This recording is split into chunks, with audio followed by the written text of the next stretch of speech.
Assalamualaikum warahmatullahi wabarakatuh. Kita langsung masuk ke soal ya. Silakan disimak baik-baik. Soal yang pertama, organel yang berfungsi sebagai tempat pernapasan sel adalah titik-titik. Kloroplas itu sebagai tempat fotosintesis. Nukleolus sebagai tempat pembentukan ribosom. Sedangkan ribosom sendiri tempat sintesis protein. Nah, mitokondria ini sebagai tempat pernapasan sel. Berarti jawabannya D. Selanjutnya, struktur atau bagian sel yang menjadi pembeda antara sel hewan dan sel tumbuhan adalah pembedanya apa? Membran sel, keduanya sama punya membran sel. Dinding sel, nah ini dinding sel ini hanya dimiliki oleh sel tumbuhan, sel hewan tidak ada. Berarti ini pembedanya ya. Nukleus ada di kedua sel. Mitokondria pun ada. Selanjutnya, sekumpulan sel yang memiliki bentuk dan fungsi yang sama disebut sebagai, nah ingat lagi urutan organisme ya. Ada sel, jaringan, organ, sistem organ gitu kan ya, dan organisme ya. Nah, berarti kalau sekumpulan sel itu adalah jaringan ya. Oke, sip. Jaringan pada tumbuhan yang terus-menerus membelah. Nah, ini adalah ciri-ciri jaringan meristem. Jadi kalau misalnya tumbuhan itu dia punya dua, ada jaringan meristem dan jaringan dewasa. Ya, dan ini dewasa ini dibagi lagi menjadi bagian-bagian lagi ya. Ada epidermis, kolenkim, parenkim, sklerenkim, alat angkut, dan lain-lain. Lanjut, pada saat kita sakit flu, maka sistem organ yang paling terganggu adalah, kalau flu ya jelas pernapasan ya. Oke, karena kan menyangkut hidung. Hidung itu adalah salah satu organ sistem pernapasan. Jaringan yang berguna untuk memberi tekanan pada pembuluh serta organ dan bekerja secara tidak sadar terdapat pada jaringan otot lurik, polos, jantung, atau rawan. Nah, karena jawabannya otot semua, kita coba ingat-ingat lagi. Otot itu ada 3. Ada lurik atau rangka biasanya. Ada otot polos dan otot jantung ya. Nah, kalau lurik ini atau rangka dia biasanya menempel pada rangka sesuai namanya, dan dia bekerjanya secara sadar. Kalau polos, dia ini biasanya bekerjanya secara tidak sadar. Jadi saat kita tidur pun dia masih bekerja, dia seperti kayak organ-organ pencernaan. Berarti ini nih jawabannya nih. Dia tidak sadar ya. Dia memberi tekanan pada pembuluh darah. Nah, kalau jantung, cara kerjanya seperti otot polos, tapi dia strukturnya seperti otot lurik. Begitu ya. Nah, otot rawan tuh nggak ada. Oke, lanjut. Jaringan tumbuhan yang berfungsi sebagai pelindung yang menutupi seluruh permukaan tubuhnya, yaitu kalau pelindung jelas-jelas itu ada fungsi epidermis. Oke, kalau sklerenkim itu untuk ya organ penguat.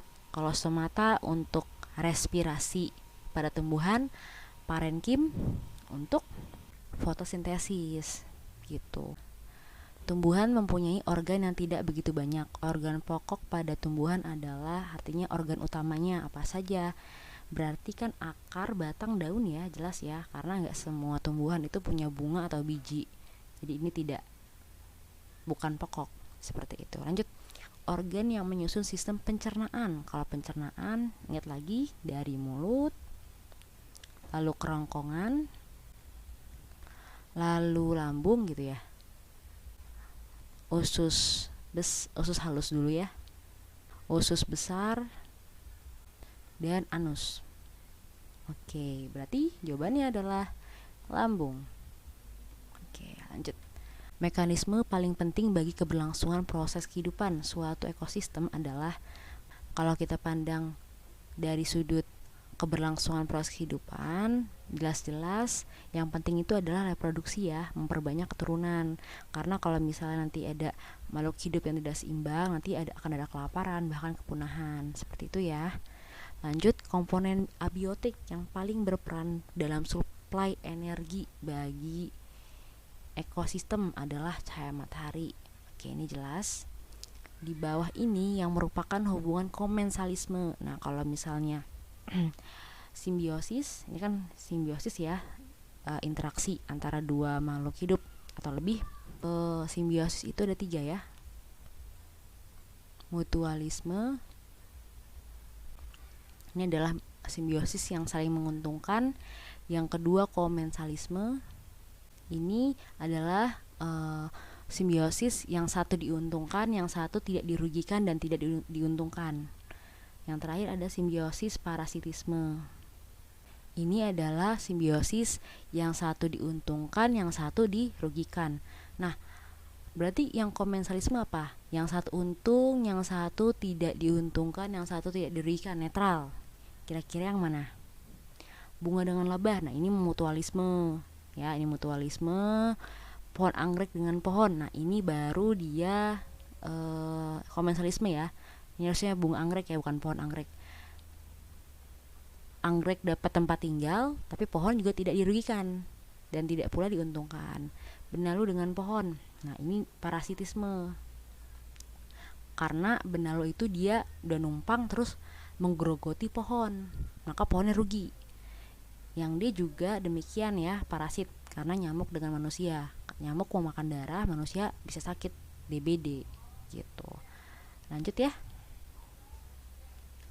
Satuan organisasi kehidupan terkecil dalam suatu ekosistem, individu. Masih ingat nggak ininya? Individu, populasi, komunitas, ekosistem, bioma, lalu biosfer yang paling besar ya. Jadi yang paling kecil itu adalah individu. Selanjutnya, jika di sawah terdapat seekor belalang, 5 ekor burung, 10 ekor tikus, 1 pohon, 2 ekor ular, dan ada sinar matahari, yang disebut individu adalah, nah kalau individu itu berarti dia cuma satu. Apa nih yang kira-kira yang satu?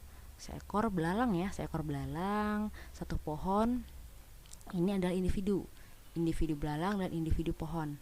Karena di pilihan ganda adanya belalang, berarti kita silang ini. Kalau sinar matahari dia bukan individu ya, karena dia termasuk komponen abiotik, tidak hidup. Lanjut, tempat hidup suatu macam organisme adalah habitat ya. Kalau ini populasi itu adalah kumpulan individu, kalau komunitas kumpulan populasi. Beda ya. Selanjutnya, sekumpulan makhluk hidup yang sejenis pada suatu tempat. Nah, ini baru kita jelasin tadi. Kalau sekumpulan makhluk hidup sejenis, berarti dia populasi. Kayak misalnya populasi siswa kelas 7B, populasi guru SMP 26, gitu ya. Sekumpulan rantai makanan yang saling berhubungan. Sekumpulan rantai makanan. Nah, berarti kalau sekumpulan rantai makanan itu adalah jaring-jaring makanan. Ada rantai makanan, ada jaring-jaring makanan ya. Terakhir ada piramida makanan. Nah, coba kamu pelajari lagi itu pengertiannya. Selanjutnya, suatu zat disebut polutan apabila memenuhi syarat berikut kecuali jumlahnya melebihi normal, iya, tidak merugikan. Nah, polutan itu merugikan ya. Jawabannya ini nih, kecuali nih. Tempat tidak semestinya, iya. Berada waktu yang tidak tepat, iya. Berarti yang kecuali adalah tidak merugikan. Jelas-jelas polutan itu merugikan. Berkaitan dengan pencemaran udara, program reboisasi bertujuan untuk reboisasi, artinya penghijauan kembali atau penanaman hutan yang gundul, boleh. Berarti memperindah kota, ya enggak juga ya. Lingkungan menjadi indah, ini sama nih artinya, bukan ya. Supaya lingkungan teduh, bukan sekedar ini ya, tapi yang benar paling tepat adalah mengurangi karbon dioksida, karena pohon itu membantu memproduksi oksigen dan mengurangi karbon dioksida. Oke, lanjut. Usaha mengurangi sampah dapat dilakukan dengan menerapkan prinsip 4R: recycle, reuse, reduce, dan repair. Yang dimaksud dengan repair adalah, kalau repair artinya memperbaiki. Nah, jelas nih ya. Kalau recycle mendaur ulang, reuse menggunakan kembali, kalau reduce mengurangi ya. Kalau repair memperbaiki. Oke, sudah selesai ya. Silakan dipelajari lagi. Selamat belajar. Semoga nanti nilainya bagus ya. Kurang lebihnya mohon maaf. Wassalamualaikum warahmatullahi wabarakatuh.